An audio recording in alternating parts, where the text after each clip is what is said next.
r/NuclearRevenge. First story. Cheat on my friend and spend all her money? Get deported. I'm not too familiar with writing Reddit stories, so bear with me. I still can't believe this actually happened and isn't some plot to a sh*TTYSVU episode.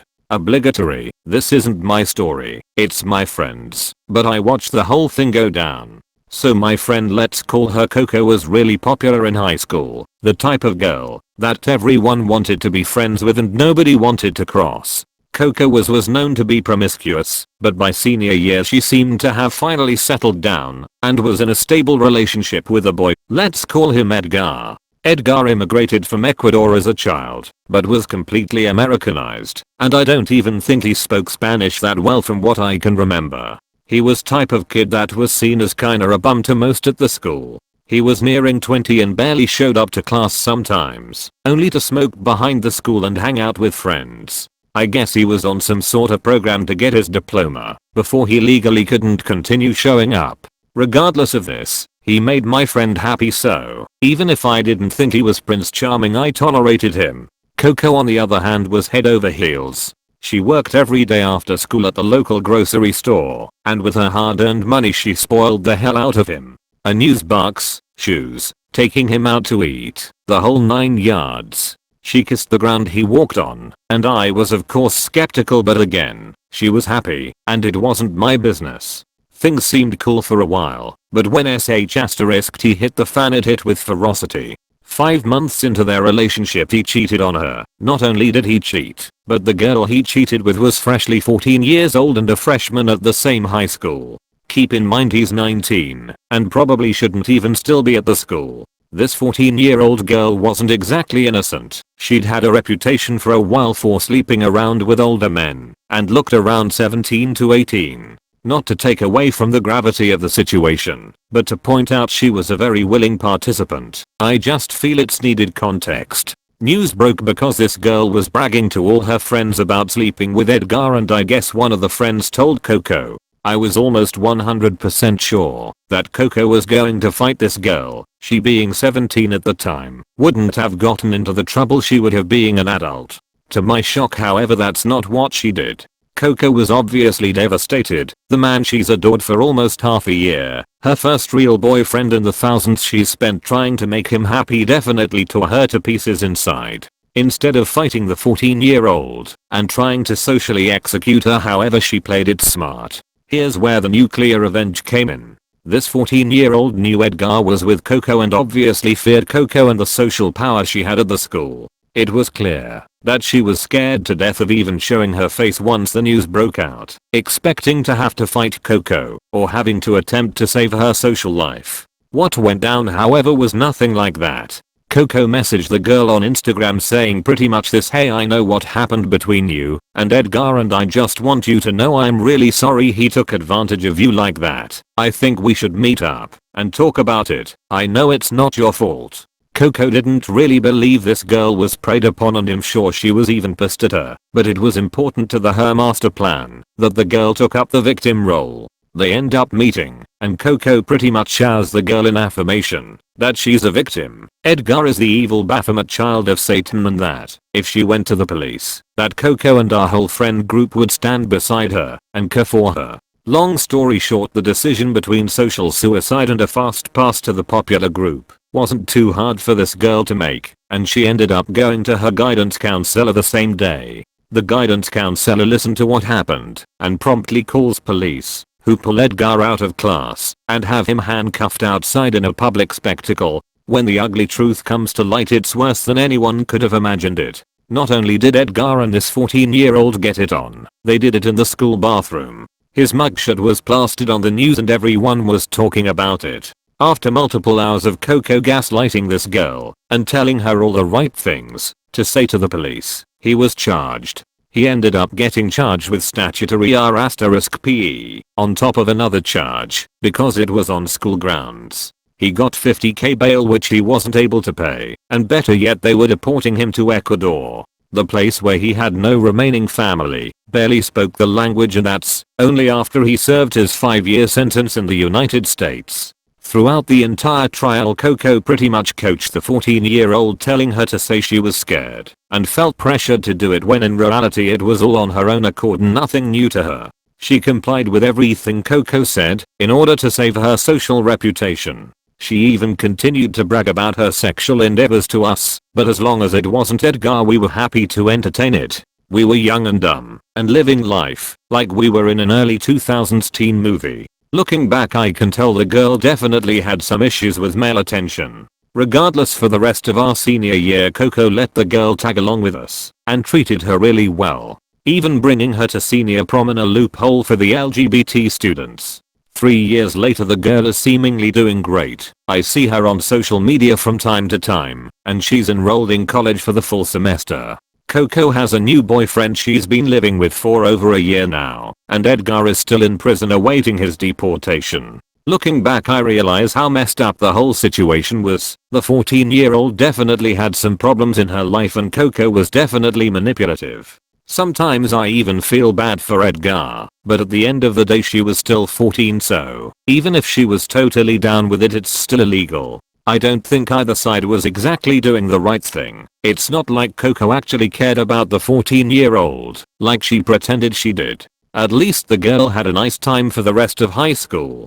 Coco just wanted to scorn Edgar, and scorn him she did. Edit. Spelling. Second story. Loan shark. This is a story of someone I used to know. I posted it first in r/stories about Kevin, so we'll call him Kevin. He needed a place to stay, and my mate needed someone to help pay the rent, so he moved in. Apart from a few minor dietary habits, such as walking around the house drinking chocolate milk from a 2L bottle and not putting it back in the fridge as the sour smell slowly grows, it seemed to be fine. In the meantime, he wasn't getting what he considered an adequate wage from taxi driving, which is fair, so he got a job at a bakery. But then he decided to go the whole hog and started gambling online. He had a system, you see, but the system still needed refining a lot. He was shoveling money into it and still not getting a return. But to ask him, he was just a few days away from getting the big jackpot.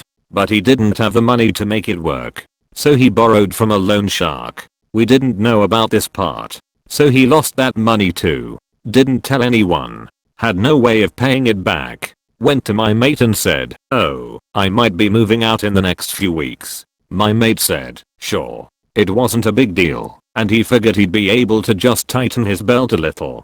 The next morning, after my mate went to work, Kevin went around to the power and phone companies and had everything cut off and got the bond for each of them back. Then he grabbed his pre-packed bags and vanished down south. I'm guessing he'd been getting "where is my money" from the loan shark. My mate gets home. Everything's turned off. Everything in the fridge is either spoiled or well on the way there. He has to run around, get everything reconnected, restock the fridge, and cover rent that month. Not a happy camper. So then, a few days later, he gets a knock on the door. "Are you Kevin?" These are big guys, wearing white shirts with ties. Very polite, but they're ripped as feck, and he can see the tats through the white material. He's fully aware of who and what they are, and he's able to start making a guess as to why they're there. He invites them in, proves that he's not Kevin, then shows them documentation of what Kevin pulled on him. They're sympathetic, and on the way out one of them gives him a card. "If you ever find out where he's gone, give us a call." He puts the card on the fridge. A few months later, Kevin calls from where he's vanished to, asking for his share of the rental bond. Never mind that he never put any money into it in the first place. So my mate says, "Sure. Where can I mail it to?"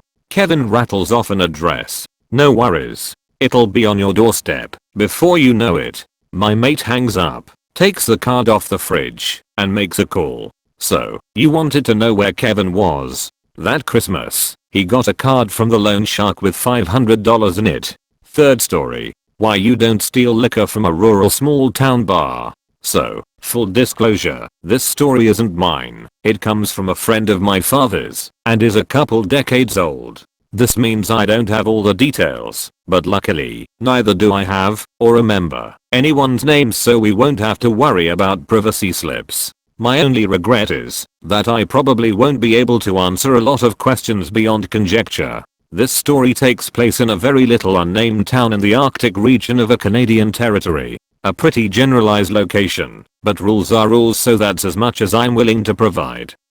It's important to understand that, especially a few decades back, laws up here were pretty loose when it came to dealing with one's own problems without involving authorities. If you caught a guy fucking up your shit, you were judge, jury and executioner, and if the guy ran to the cops about it, they'd either arrest him for his crime to be punished again, or give you a verbal about your actions and leave it at that. I'm going to give some fake names for easy storytelling. We have John, the bar owner, and Mike, John's friend. So John runs this bar, the only bar in town. It has a dartboard, and old pool table, a few shelves full of liquor, and that's about it. Every day when John closes the bar, he makes a note of how much liquor he has sold, so he has an idea of what he'll need to order. Being so remote, orders come in very rarely, once a month or two at best, so he needs a clear idea of what he will be selling and how much. Lately, John seems to have been slipping on this note taking. It seems he's selling more than usual, or running out faster. To keep better track, John starts marking the bottles at the end of each day. Little lines along the booze levels. It quickly becomes clear that several bottles seem to have less liquor in the mornings as they did the night before, with some being barely below the line and others being an obvious few ounces short. John quickly determines that, somehow, someone is stealing his liquor after closing hours. He decides to stake it out, and recruits Mike to help him with whatever and whoever he's about to find. John and Mike close up shop as usual. Lights off, bar clean, liquor bottles marked, curtains drawn. They settle down underneath the pool table to hide and wait. They did not have to wait long, less than an hour, but close to, I believe. They hear something in the ceiling above them, determined later it was the movement of a ceiling tile, then the sound of someone dropping down onto the pool table, before making his way to the floor and behind the bar. Turns out there's been some way to enter this building and climb along the ceiling rafters that John never noticed or considered before. The guy gets behind the bar and starts opening random bottles, taking one or two swigs and putting them back. Taking just enough that without marking those bottles, John would probably never realize what was happening. Some vodka here, a little whiskey there. With the guy being caught red-handed, it's time to serve out some justice. John and Mike get out from the pool table as quietly as they can, then rush the guy. They grab him, haul him out from behind the bar, turn the lights on, and identify him as some local shithead.